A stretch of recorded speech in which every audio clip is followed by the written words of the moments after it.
Hello, bonjour et bienvenue à tous pour la suite d'un jour, une preview NFL 2020. Aujourd'hui au menu, les Miami Dolphins number one. Raphaël Masmejean, bonjour. Salut.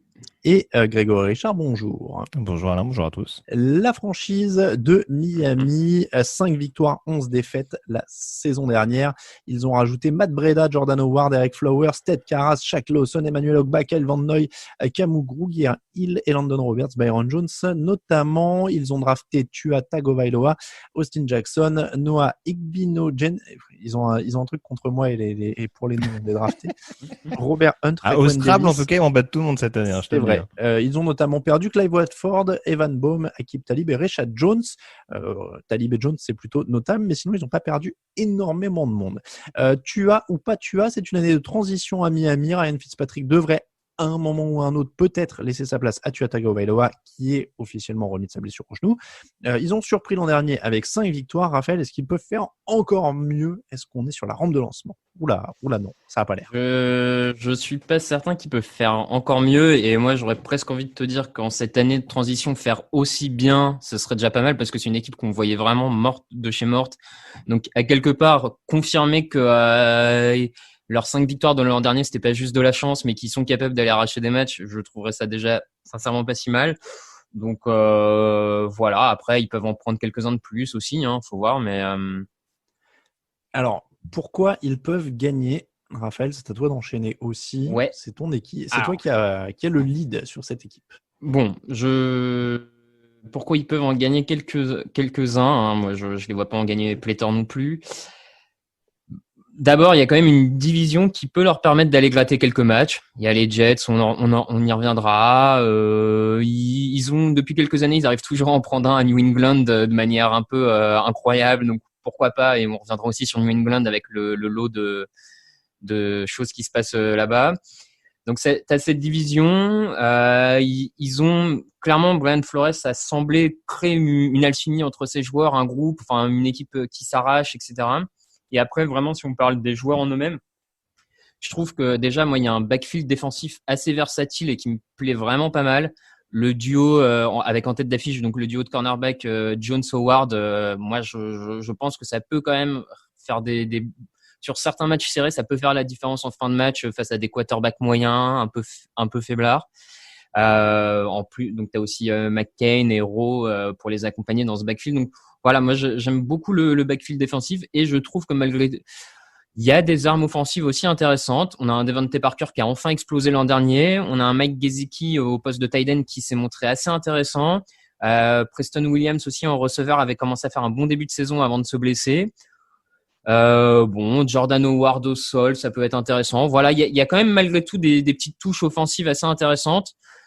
Donc je me dis qu'avec ce qu'il y a dans l'effectif et la bonne direction que semble avoir donné Brian Flores à cette équipe, ils ont les moyens d'aller encore arracher des matchs l'an prochain. Pas énormément, moi je les vois pas en play-off, je les vois pas lutter pour la division, c'est certain.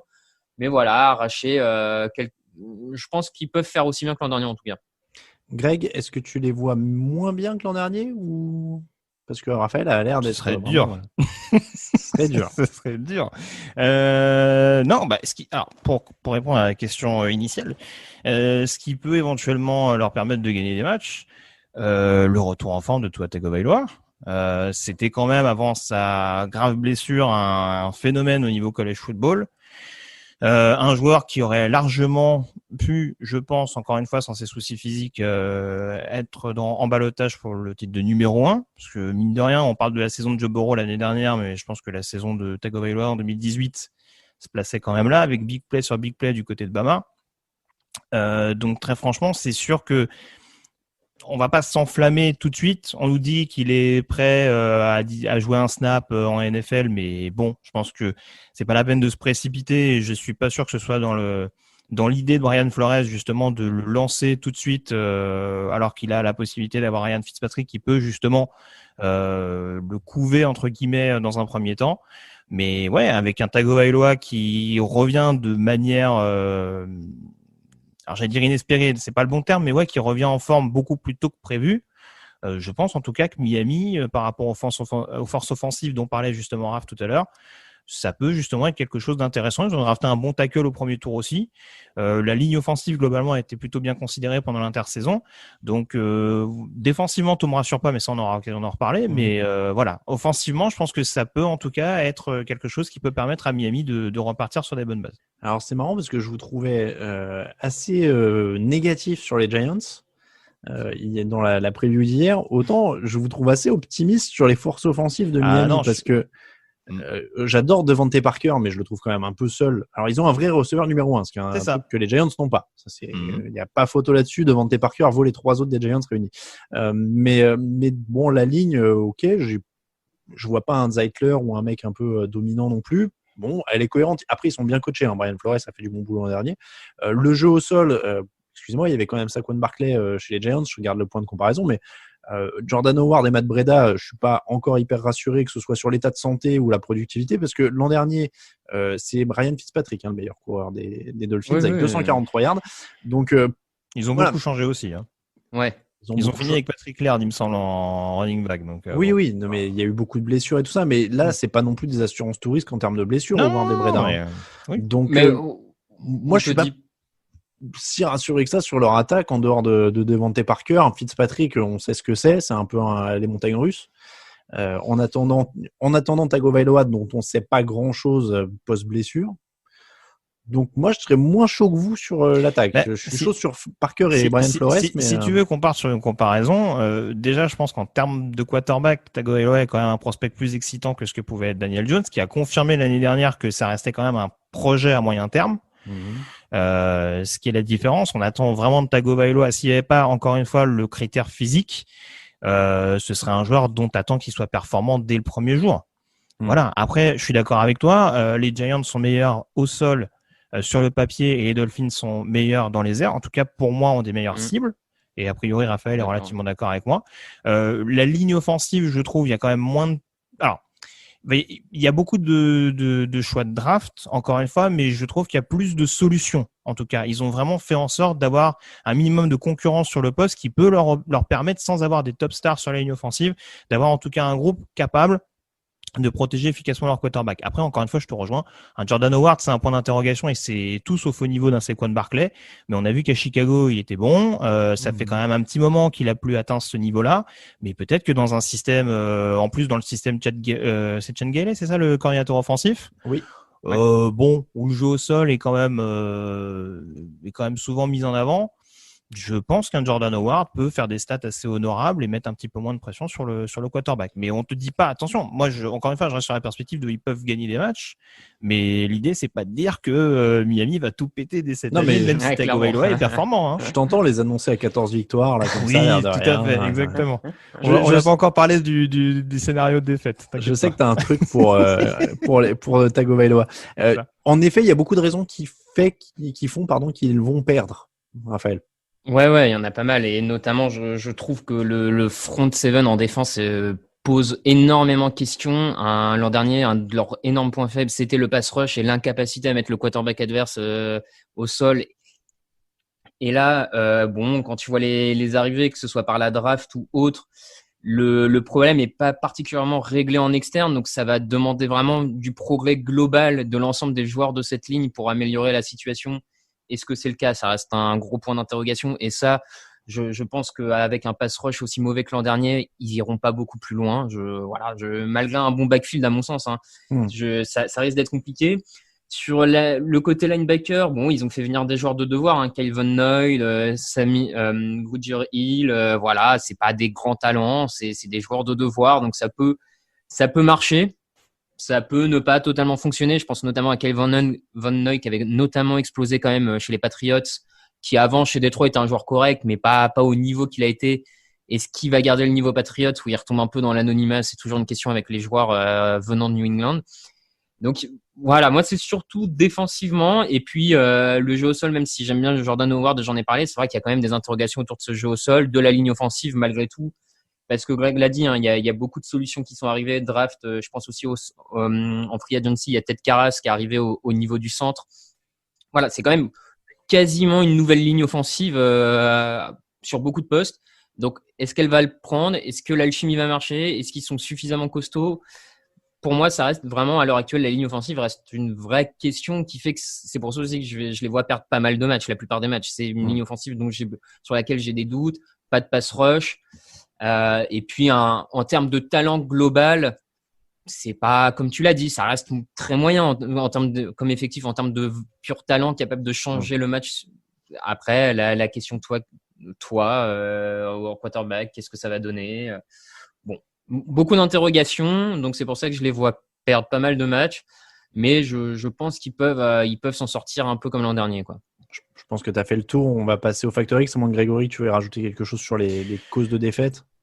Moi, il y a un truc que je trouve quand même fascinant. Alors, je sais, je me suis fait plein de potes, parmi les fans des Dolphins au sortir de la draft, parce que j'étais déjà émerveillé par le fait que Brian Flores avait à peu près la même indulgence que les Raiders pouvaient avoir avec John Gordon à l'époque, dans l'optique d'une saison tankée, entre guillemets, dans l'optique de récupérer plein de choix de draft. Et au sortir de la dernière draft, malgré 3 premiers tours, on m'a quand même dit oui, mais il faut quand même une autre année de reconstruction. Donc je sais pas combien d'années de construction il faut dans une équipe NFL, sachant que d'une année sur l'autre, les bilans peuvent changer. Mais voilà, moi je trouve qu'il y a quand même un chantier qui est quand même beaucoup trop important pour une deuxième saison. Il y a des profils intéressants. En effet, on a cherché avant tout à mettre pas mal de leaders, notamment en défense. Je rejoins Raphaël. Ça peut être un domaine problématique, notamment sur le pass rush. Maintenant, il y a des leaders charismatiques, des Byron Jones, des Kyle Van Noy, des Devon Gotcho également sur le premier rideau, je pense. Mais bon, ça fait encore assez maigre, et c'est vrai que c'est une équipe à l'instar des Giants, où défensivement il y a encore beaucoup de choses qu'il faut mettre en place, encore plus dans une intersaison aussi bouleversée que celle à laquelle on est en train d'assister. Factor X, Raphaël. Bon, forcément, on a Tua Tagovailoa. Il va falloir que j'y arrive parce que je vais en avoir pour quelques saisons maintenant. Ça vient. Forcément à suivre s'il joue. Après, je suis parti aussi dans l'optique que peut-être il ne jouerait pas si vite que ça cette saison. Donc, j'ai quand même noté Christian Wilkins sur la ligne défensive, joueur de deuxième année des Dolphins, dont on attendait peut-être encore un poil plus en termes de pass rush l'an dernier, et qui là, à mon sens, doit être le principal joueur à progresser dans ce domaine-là chez les Dolphins pour faire passer un cap à cette équipe en défense sur ce secteur-là, et qui peut, du coup, si le pass rush arrive à se rapprocher du niveau que moi, en tout cas, j'attends pour le backfield défensif, il pourrait arracher encore 1 ou 2 matchs supplémentaires, peut-être. Grégory, Factor X. Pour rejoindre ce qu'on disait tout à l'heure, sans forcément citer de nom là encore, peut-être le jeu au sol. Je parlais de Jordan Howard, mais s'il y a la possibilité, parce que forcément on ne sait pas qui sera le quarterback, mais s'il y a possibilité au moins d'apporter une bonne alternance à Fitzpatrick ou à Tagovailoa, de par les cibles qu'on évoquait tout à l'heure, il y a quand même moyen pour Miami de repartir sur une bonne construction, au moins offensivement dans un premier temps. Et donc voilà, je pense que le jeu au sol, avec les chiffres que tu évoquais tout à l'heure, notamment le fait que Fitzpatrick était le joueur le plus performant dans cet exercice l'année passée, voilà, ça doit être quelque chose qui doit être à prendre en compte si Miami veut espérer faire une bonne saison. Moi, je vais mettre Kyle Van Noy pour le Factor X, vu qu'ils avaient 0 pass rush. Ils étaient à 23 sacs l'an dernier, pire équipe de la ligue. Ils partent de très loin. Lawson et Ogba en plus. Je suis pas sûr que ça change grand-chose. Donc, il faut que Kyle Van Noy apporte quelque chose. Il connaît Brian Flores, qu'il a côtoyé à New England. J'ai l'impression qu'on dit ça dans beaucoup de previews. Quand il y a un coach de New England, il y a un ancien joueur de New England, visiblement, il y a une sorte de pacte par le sang. Une fois qu'un mec a été coaché à New England, il doit le retrouver. Je sais pas s'ils doivent offrir Je pense qu'ils doivent offrir leur premier-né à Belichick aussi. Il doit y avoir des cérémonies occultes qui se passent du côté de Boston. Je sais pas si c'est aussi prégnant avec un Bill O'Brien à Houston, par exemple. J'ai pas dans cette idée-là. Oui, c'est vrai. On a beau être très critique sur le bonhomme, j'ai pas dans l'idée qu'il est forcément il s'est démarqué. De ce que j'ai compris, il a quand même fait venir le pasteur des Patriots, qui est devenu une sorte de facto GM, non? C'est pas ça, je sais pas, moi je regarde le terrain dans un... Ouais, non mais si, t'as raison, c'est ça, plus ou moins. Ouais. C'est ça, GM, pas vraiment, mais oui. Il y a une histoire avec l'ancien pasteur des Patriots. Ouais. Bon, comme quoi, il y a vraiment des liens quand même très profonds entre les Patriots et les gens qui laissent partir. Donc, le pronostic. Eh ben, moi, je reste sur 5 victoires, comme l'an dernier. Grégory. Ouais, un bon 5-11, c'est très bien. Je veux dire 4, moi. C'est très faiblard. Enfin, pour moi, c'est faiblard au niveau des lignes. Et comme c'est par là qu'on commence. priori. On va rester là-dessus. Et puis, avec l'intersaison courte, le peu de profondeur dans l'effectif, on l'a dit, si ça joue avec des absences Covid, des choses comme ça, ça risque d'être compliqué. Ceci dit, j'ai pas donné leur planning, mais les 3 premières semaines sont pas inabordables. Alors, ils vont jouer des Patriots qui sont évidemment toujours plus favoris et plus durs à prendre, mais c'est des nouveaux Patriots. Derrière, ils enchaînent avec les Bills qui sont plus forts qu'eux, mais c'est un match de division. Et derrière, les Jaguars. Donc, tu peux peut-être sortir après 3 semaines avec un bilan à 2 victoires, 1 défaite. Ça peut faire 3-0 comme ça peut faire 0-3. En vrai. C'est ça. Ça peut clairement faire ça. Bon, après, derrière, il y a Seattle, les 49ers, les Broncos, les Chargers, les Rams, les Cardinals, les Jets à nouveau, les Bengals, les Chiefs, les Patriots, les Raiders et les Bills pour terminer. Donc, on a dit 5 victoires pour vous deux et moi, j'en donne 4. C'est la fin de cette preview de la saison des Dolphins. On vous remercie si vous nous soutenez sur Tipeee ou pas d'ailleurs. N'hésitez pas à le faire. Vous retrouvez toutes les previews version écrite sur le site. Elles sont publiées le même jour que les previews version audio. Pour nous suivre sur Twitter et Facebook @TDActu, sur Instagram @TouchdownActu. N'hésitez pas à y aller. Le site, c'est touchdownactu.com pour toute l'actu de la NFL. Merci beaucoup Grégory. Merci beaucoup Raphaël. Et à demain pour une nouvelle preview.